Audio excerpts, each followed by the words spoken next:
olhou o peso, irmão, esquece a vida. Eu entrei na academia, entrei no ginásio, comecei a série. Não quero saber se eu tô rico, se eu tô pobre, se minha mãe morreu, meu pai morreu, se a mulher tá bem. Não quero saber, me perdoa. Não quero saber de nada. Nem fala comigo, porque eu tô em outro plano. Eu tô em outro mundo, meu irmão. É outro bagulho. Todo dia que eu entro pra treinar, eu falo assim, meu irmão, ninguém vai fazer essa porra hoje.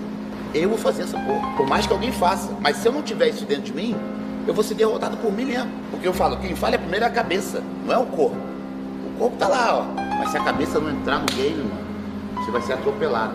Porque quando você tem aquela sensação de esperto em você, ninguém tá fazendo isso. Ninguém tá fazendo isso. É aquele momento ali que tu tá destaque do mundo. Tu tá destaque de uma pessoa comum. Enquanto você estiver próximo de um comum, você ainda não tá destaque. Você não é o cara ainda. Você não tá pronto ainda.